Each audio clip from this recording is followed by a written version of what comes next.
What's going on, everybody? Welcome to the channel. This is exactly how the first round of your mock draft should go. You're with your boy Justin Henry here, and today I'll be talking about the first round of fantasy and assessing the players and their values.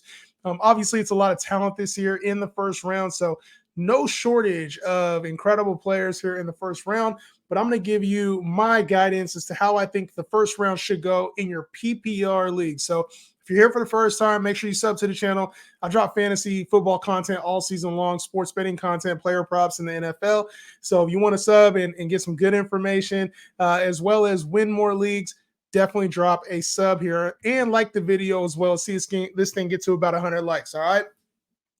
So in the first round, obviously there's a lot of talent, and I think it's better to be, there's enough talent to where you can be cautious in the first round, right? So I choose a little bit more of safety when it comes to player totals and then also upside as well, right? Like you want to get guys that have good upside, but you want to chase the players that have a little bit more of a safety when it comes to injury as well, right? They say you can't really miss on your first round and win the league. I disagree with that notion, right? But I think there's some pedigree to like playing it a little bit safer with the upside that you go after. Everybody wants to get the next rising star, the RB1, the wide receiver one before it happens, right? You don't want to pay the ceiling tax that a lot of players you have to take with a lot of players. So I understand in the first round wanting to get the guy you think will be the wide receiver one, the guy you think will be the running back one. And I get it. If you want to go with that method, that's fine.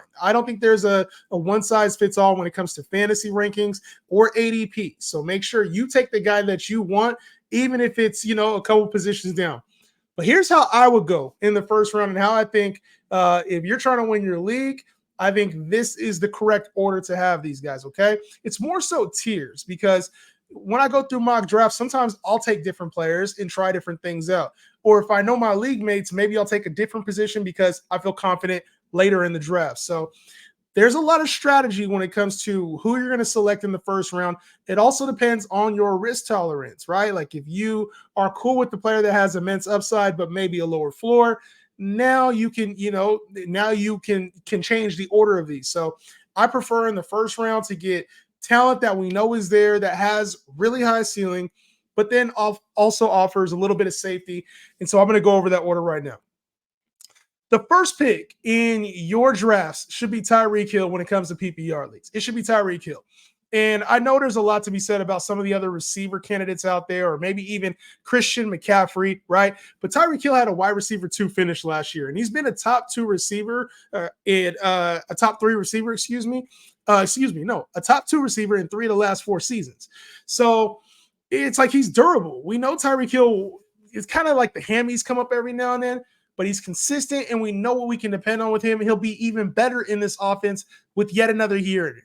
He had a career high in yardage last year, almost hit 1,800 yards. I still think he has the goal of 2,000, still got 13 touchdowns. And so when it comes to like durability, the upside of 2,000 yards, we know the offense is already explosive. We know he's been a durable player.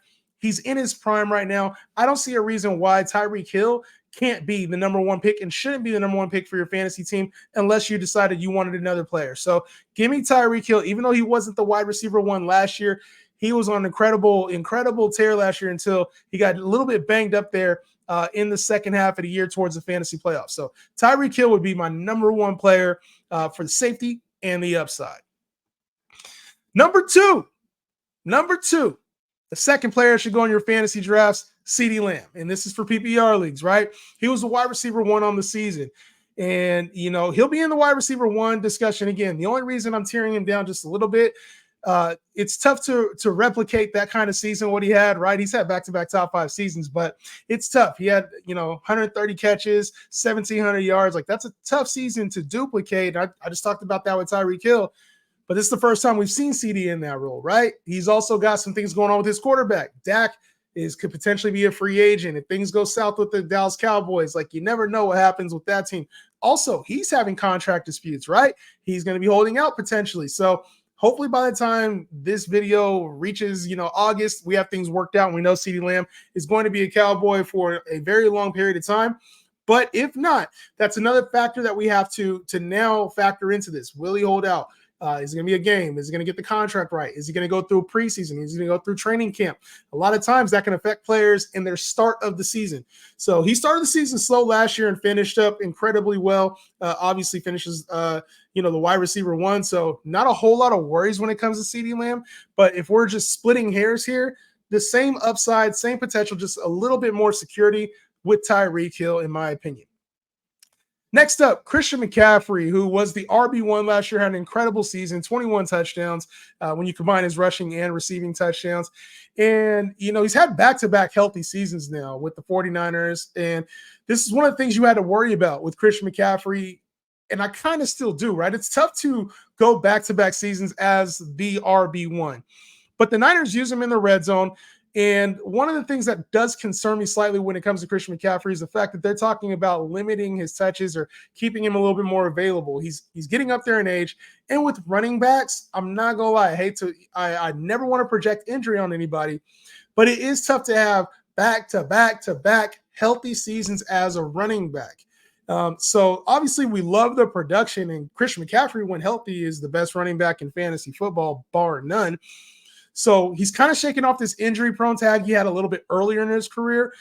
I kind of still know that running back position in the back of my mind, that running back position is a fragile one at times. So for me, I'm going to put him a little bit below Tyreek and CeeDee. Even though he could be the number one player in fantasy, I'd rather have the security of knowing that those guys are more than likely going to be available for me towards the end of the season. It's not foolproof, but that's how I'm going to approach this. All right. Next up, Justin Jefferson, and I think I would have him at the top of this list if he had a quarterback. And we don't necessarily know who it's going to be, Sam Darnold. For our sake, it better be Sam Darnold, or it could be J.J. McCarthy, right? J.J. McCarthy would obviously probably take a little bit longer to show the rewards for Justin Jefferson. And if he's announced as a starter, I might tear him down one more time. But he had 1,000 yards last year, and that was just in 10 games. And so this is the kind of player we're dealing with. This is a 1,500-yard guy pretty much at floor. So if Darnold's a quarterback, I feel very confident that Justin Jefferson will be a value in drafts. And I think we're penalizing him a lot for Kirk Cousins being gone in our rankings. So I've seen Justin Jefferson go after St. Brown, Jamar Chase, go towards like the middle of the first round. I think there's no way he shouldn't be at least one of the top 3 receivers off the board. Maybe if you want to go St. Brown over him, that's fine. But he pretty much has had a 1,500-yard floor, and he was even averaging that pace last year with Kirk being, he was there at the first half of the season, and then Jettis came back in the second half of the season, was playing with Nick Mullins and Jaron Hall. So I think Justin Jefferson, as long as he stays healthy, is going to be a threat for 1,500 yards, probably more than that. But we do have to worry about the quarterback situation. So obviously this ranking is in July. We aren't sure who the starting quarterback is going to be. We probably won't know until week 1. And even after week 1, there's always the threat that Darnold plays well until the Vikings start losing. And then later on in the year, we're getting J.J. McCarthy coming in, which probably would affect Justin Jefferson's value. So you lose a little bit of a ceiling. I think the floor is still safe. Justin Jefferson at the number 4 spot for me. Next up, we got Amon-Ra St. Brown, who finished last year as a wide receiver 3. So he's had back-to-back top 7 seasons. He's kind of had a nice little floor here, 1,500 yards. Jared Goff's played really well. So while I kind of think that this is like an all safe play, there's really not a whole lot of ceiling here for a 1,700-yard, 1,800-yard season.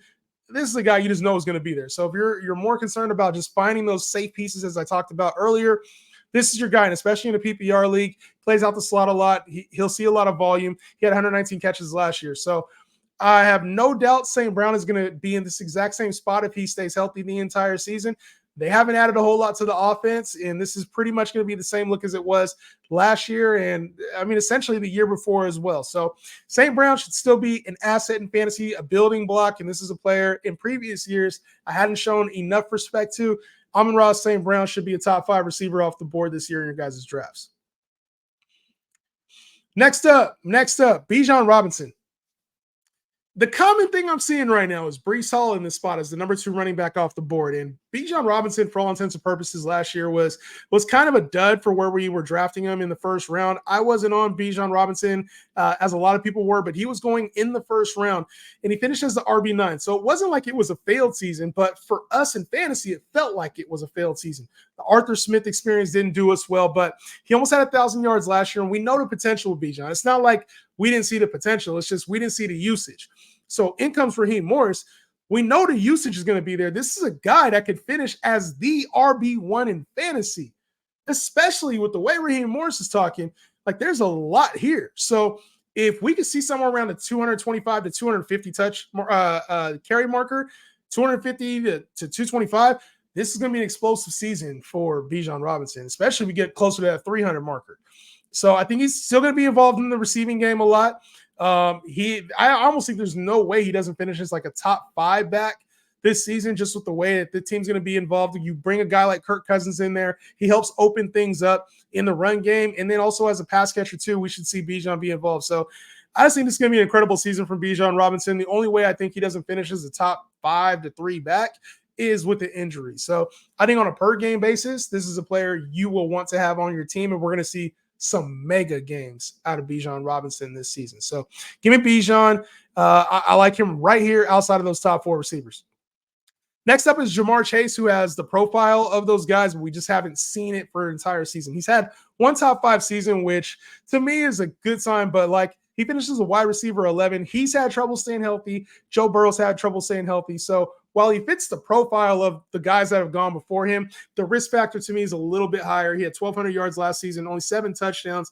So it's just led to a lot of inconsistent results. And then I think a lot of people were expecting T. Higgins to be gone. T. Higgins is still staying with the team, signed a 1-year deal with him. So the Bengals still have their entire cast for last season.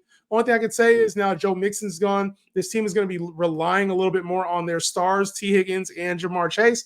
So for me, I think it's going to be a similar type season for Ja'Marr Chase, a 1,200 to 1,300 yard season, somewhere around the 8 to 10 touchdown marker. I just don't see that boom season, that 1,500 yard, 1,700 yard potential, because it's balanced out a lot of times by T. Higgins.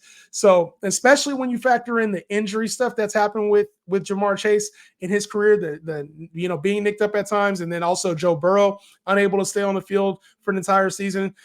To me, it just feels like this isn't a player I'd want to take with that kind of draft capital, top 5 draft capital, assuming he's just going to take this mega leap. He has the talent for it, and if it happened, congratulations.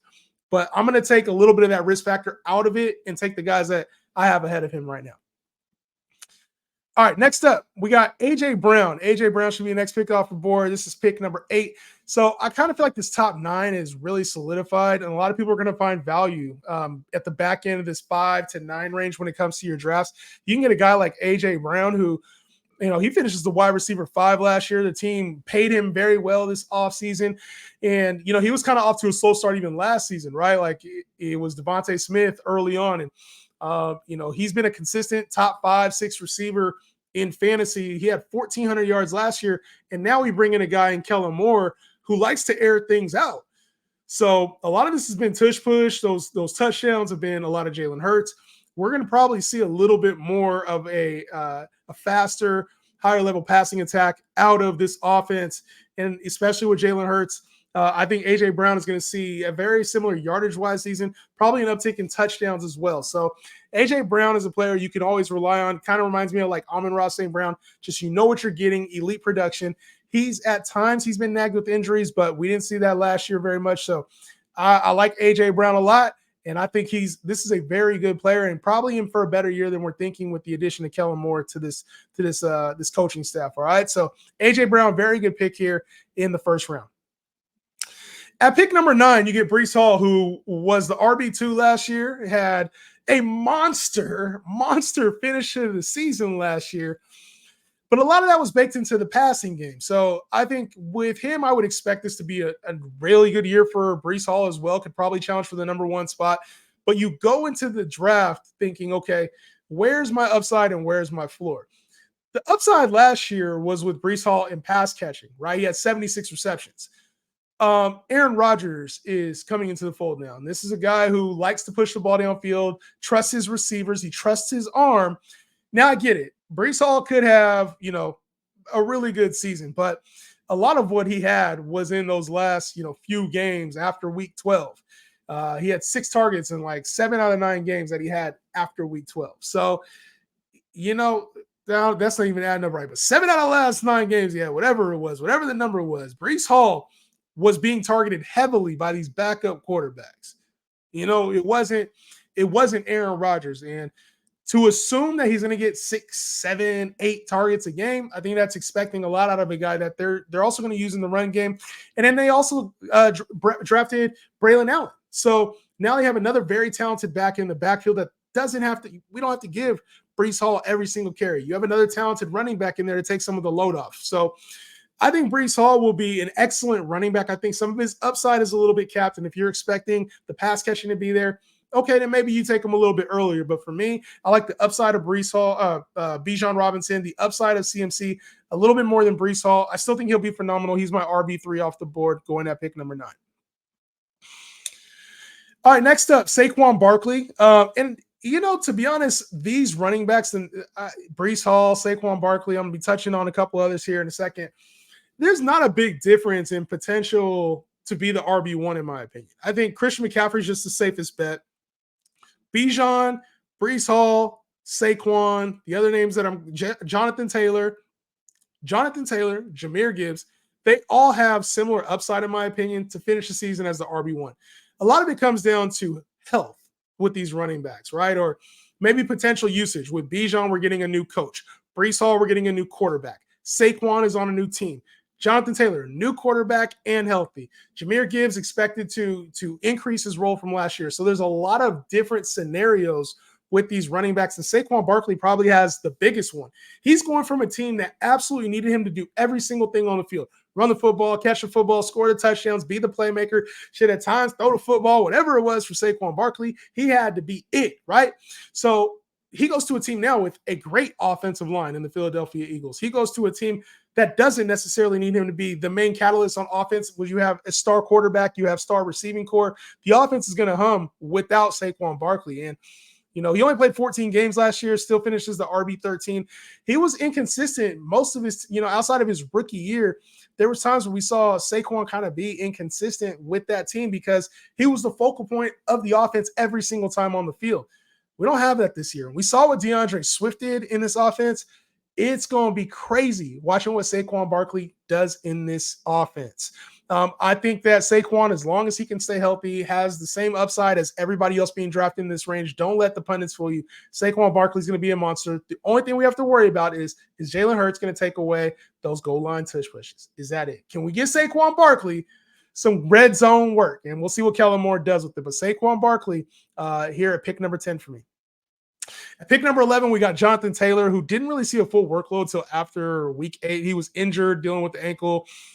Zach Moss was part of the backfield, but we know what Jonathan Taylor's been in this offense. He's been the RB1 before, and you bring in a guy like Anthony Richardson, who should open up more lanes. Maybe the touchdowns are a concern. Like, you don't see a whole lot of touchdowns. The passing game work is a concern. That's where I would tier him down below some of these guys. But Jonathan Taylor has lead the league in rushing type upside. Like, that's the kind of runner he is, home run hitter. So as far as the potential, it's there. He hasn't been able to stay healthy over the last couple seasons. And, we saw it with Anthony Richardson. Things are going to open up. They are. And obviously this team has to have him healthy. The Colts have to have Anthony Richardson healthy in order for us to see the true value of what this is going to bring for Jonathan Taylor. But say he doesn't, Jonathan Taylor's been phenomenal as long as he's been on the field. He had over 150 yards last game of the season last year. So it doesn't matter who's at quarterback. It doesn't really matter.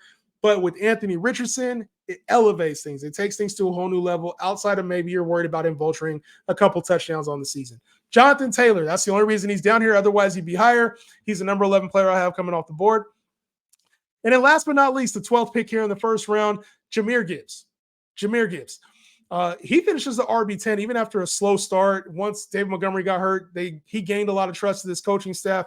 And I think the one thing with him is you just know the pass catching floor is going to be there. He's not a bruiser, right? Like where some of these other players, the Jonathan Taylors, your Breece Halls, your Bijans even, like they're going to be seeing a lot more between the tackle stuff, whereas Jahmyr Gibbs is going to be a lot more in space. He's going to be catching about 75 to 80 catches this year, right? So last year he only had 50 and he finishes the RB10. I think we're going to see an uptick in production when it comes to receiving work from Jahmyr Gibbs. And also this team has to transition. He's been, the first half of the year he was the backup. He was the lead back in the second half of the year. So for me, I think Jahmyr Gibbs could finish as the RB1. There's that potential too. Think like Alvin Kamara-ish type performance from Jahmyr Gibbs. I don't see a reason why he couldn't excel in that role. and maybe even outplay what I'm talking about here with the 75 to 80 catches. He could even outplay that. So I think Jahmyr Gibbs is going to be a big part of this offense. You're going to get good value on him.